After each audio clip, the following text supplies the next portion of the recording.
Berkati. Haleluya. Silakan duduk. Puji Tuhan.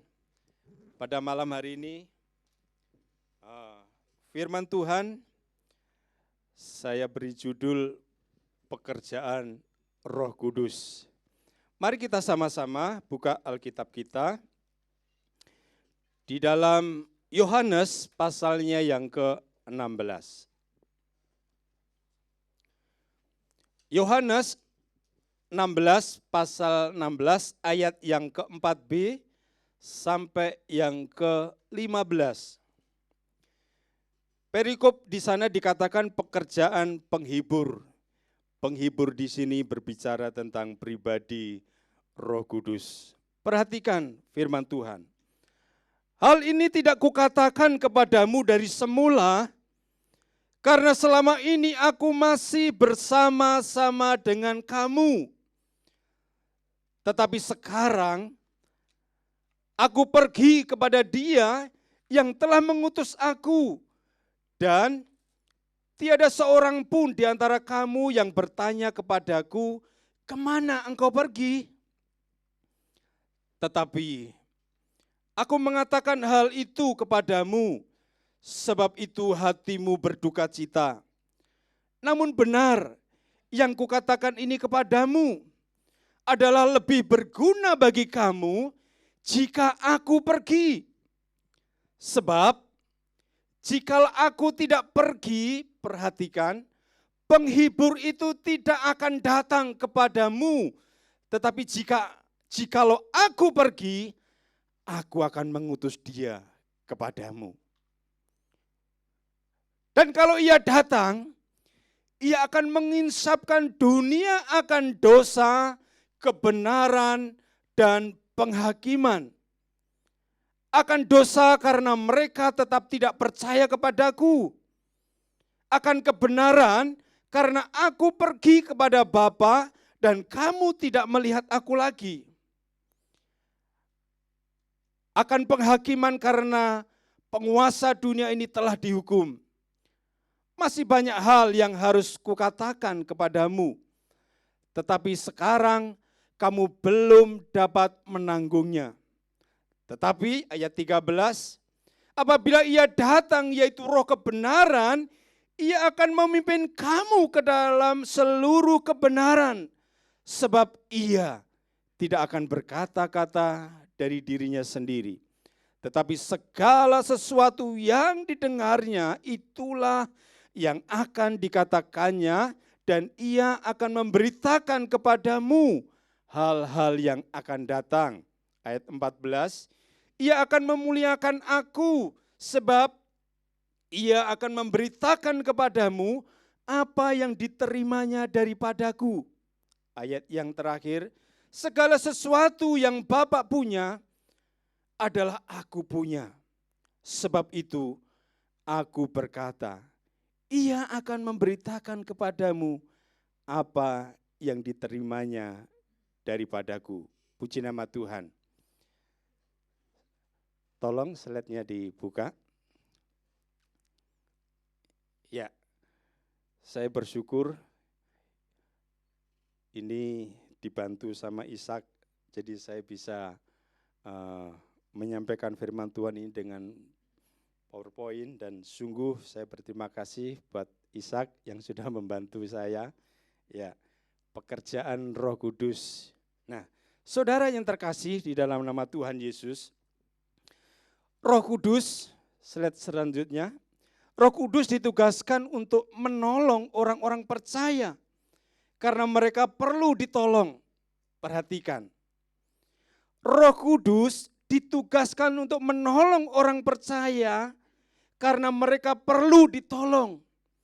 Tadi di dalam ayat yang ke-5 dikatakan, tetapi sekarang aku pergi kepada Dia yang telah mengutus aku. Dan tiada seorang pun di antara kamu yang bertanya kepadaku, kemana engkau pergi? Ayat yang selanjutnya, tetapi karena aku mengatakan hal itu kepadamu, sebab itu hatimu berduka cita. Namun benar yang kukatakan ini kepadamu adalah lebih berguna bagi kamu jika aku pergi. Perhatikan. Adalah lebih berguna bagi kamu jika aku pergi. Sebab jika aku tidak pergi, penghibur itu tidak akan datang kepadamu. Jadi kita patut bersyukur kalau Tuhan Yesus tidak pergi dan dia naik ke surga, maka penghibur itu yaitu Roh Kudus itu tidak akan hadir di tengah-tengah kita. Amin.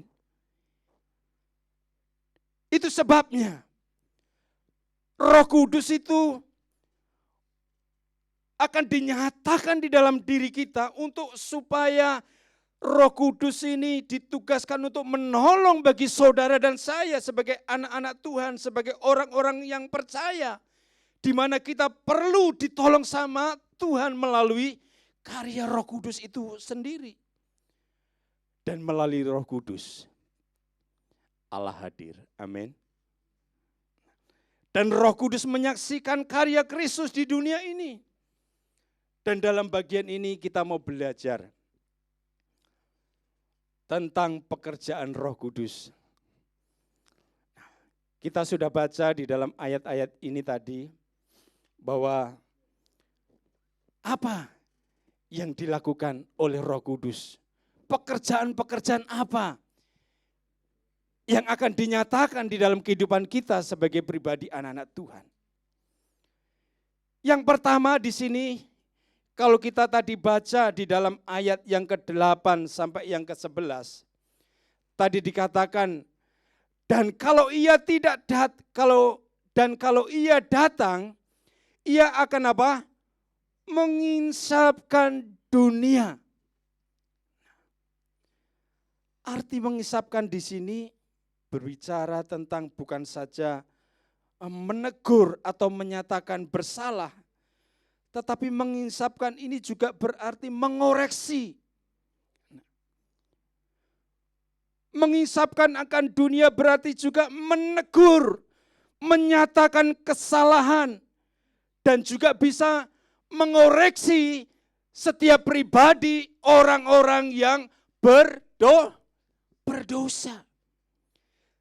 Jadi yang pertama ini dia mengisapkan dunia akan apa? Akan dosa, akan kebenaran, dan juga akan penghakiman. Tadi dengan jelas dikatakan, dan kalau ia datang, ia akan mengisapkan dunia akan dosa, kebenaran, dan penghakiman. Kita tahu bahwa di dalam Roma pasal yang ketiga ayat 23 di sana dikatakan, karena semua orang telah apa? Berbuat dosa dan kehilangan kemuliaan Allah. Itu sebabnya. Karena dosalah yang membuat kita ini putus hubungan dengan Tuhan. Karena dosa itulah yang membuat kita ini hidupnya semaunya sendiri. Karena dosa itulah yang membuat saudara dan saya ini dipisahkan dari kemuliaan Tuhan. Namun kita boleh bersyukur karena iman percaya saudara itulah kepada Tuhan Yesus, sehingga Tuhan memberikan satu pengampunannya atas kita. Nah, kalau Tuhan sudah memberikan pengampunan, dan satu hal kita patut bersyukur, dan melalui karya Roh Kudusnya itu, dunia dicelekkan mata hatinya. Yang tadinya mereka buta rohani mereka. Karena kejahatan, karena kedegilan, karena kesombongan manusia yang ada ini. Mereka jatuh dalam dosa. Itu sebabnya kita boleh bersyukur dengan hadirnya Roh Kudus ini. Dunia diinsapkan. Dunia ditegur melalui dosa-dosanya itu. Dunia ditegur, dinyatakan bahwa engkau bersalah. Itu sebabnya Roh Kudus ini berkarya bagi kita. Pekerjaannya yang begitu luar biasa. Menginsapkan dunia ini akan yang namanya dosa. Kenapa diisapkan? Karena dosa. Karena mereka tidak percaya kepada Tuhan. Yang adalah Mesias, yang adalah Juru Selamat. Dan sampai saat ini kita tahu bahwa orang-orang yang ada di Israel sana, mereka masih tetap belum mengakui siapa Mesias yang sesungguhnya. Dia tidak percaya bahwa Tuhan Yesus itu adalah Juru Selamat dan penebus dosa. Sampai saat ini tidak percaya. Itu sebabnya melalui pekerjaan Roh-Nya yang kudus ini, dunia diinsapkan akan yang namanya dosa. Sehingga melalui dosa itu sendiri, Tuhan memanggilnya untuk supaya mereka bertobat dari kelakuan dan tingkah laku yang mereka lakukan di hadapan Tuhan yang begitu menjijikkan. Karena banyak hal kejahatan, kenajisan, penyembahan berhala dilakukannya. Itu sebabnya pekerjaan Roh Kudus yang pertama ini mengisapkan akan dunia karena dosa. Sehingga dengan dosa itulah mereka dipanggil untuk mereka bertobat, meninggalkan kehidupan lama mereka. Menanggalkan segala kejahatan mereka untuk mereka mau diubahkan dan hidup baru bersama dengan Tuhan. Amin. Puji nama Tuhan. Selain mengisapkan dunia akan dosa, dia juga mengisapkan akan kebenaran, di mana setiap orang yang percaya ini oleh karena Kristus,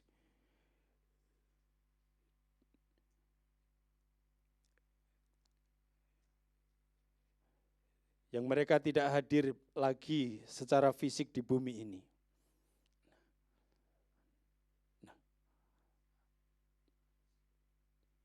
Di mana hal yang mereka lakukan ini, dia belum mengerti kebenaran yang sesungguhnya. Bahwa Mesias itu adalah Sang Juru Selamat. Mereka dibutakan mata hatinya. Sehingga perlu kebenaran yang sejati. Perlu kebenaran firman Tuhan supaya hati mereka dikoreksi, dibenarkan, diluruskan pikirannya, diluruskan hatinya. Supaya mereka bisa hidup di dalam kebenaran akan firman Tuhan. Dan selanjutnya, pekerjaan Roh Kudus ini juga dinyatakan untuk mengisapkan dunia akan penghakiman. Kenapa mengisapkan akan penghakiman? Ini menunjukkan satu hal bahwa penghakiman Kristus itu atas penguasa-penguasa di dunia ini. Supaya iblis tidak lagi berkuasa atas manusia yang seringkali membelenggu kita dari setiap kedagingan-kedagingan yang ada. Itu sebabnya perlu diinsapkan supaya penghakiman Kristus itu dinyatakan lewat penguasa-penguasa dunia ini, yaitu si iblis yang seringkali melemahkan iman saudara dan saya. Perlu diinsapkan, perlu ditegur, perlu dikoreksi, supaya mereka hidup dengan sungguh-sungguh dan benar di hadapan Tuhan. Puji nama Tuhan. Kemudian, hal yang kedua, pekerjaan Roh Kudus apa yang Tuhan kerjakan di dalam kehidupan kita sebagai orang-orang yang percaya. Di dalam ayat yang ke-13 sampai yang ke-15 tadi dikatakan, tetapi apabila ia datang, yaitu Roh kebenaran, ia akan memimpin kamu ke dalam seluruh kebenaran. Sebab ia tidak akan berkata-kata dari dirinya sendiri, tetapi segala sesuatu yang didengarnya, itulah yang akan dikatakannya dan ia akan memberitakan kepadamu hal-hal yang akan datang. Dan ia akan memuliakan aku sebab ia akan memberitakan kepadamu apa yang diterimanya daripadaku. Segala sesuatu yang Bapa punya adalah aku punya. Sebab itu aku berkata, ia akan memberitakan kepadamu apa yang diterimanya daripadaku. Hal yang kedua, pekerjaan Roh Kudus yang kedua adalah memimpin kita pada kebenaran. Di sini Roh Kudus ini melatih dan mengajar dengan cara memberikan pengetahuan dan instruksi untuk kita melakukan kebenaran. Dengan begitu, pemberitaan Injil yang dilakukan oleh para murid-murid ini tidak menjadi ajang untuk mereka sombong, mereka pamer dalam segala pengetahuan yang mereka terima. Tetapi Tuhan mau supaya mereka itu memuliakan Kristus. Ada begitu banyak anak-anak Tuhan, bahkan hamba-hamba Tuhan, merasa diri diisi dengan pengetahuan-pengetahuan yang hebat. Terkadang saat mereka menyampaikan kebenaran firman Tuhan itu, saya setiap hari Minggu dikasih firman, saya mengikuti satu pelajaran bahasa Ibrani. Itu isinya bahasa aslinya. Mbuh, gimana artinya? Apa-apa bahasa aslinya. Padahal firman Tuhan ini diilhamkan supaya untuk menyatakan kesalahan bagi kita, untuk menuntun kita, dan mendidik kita, mengajar kita. Sehingga terkadang dengan pengetahuan-pengetahuan yang mereka miliki ini, menjadikan hamba-hamba Tuhan atau anak-anak Tuhan ini sombong rohani. Awas, ya. Kita belajar firman Tuhan. Ini juga asli, saudara, asli firman Tuhan.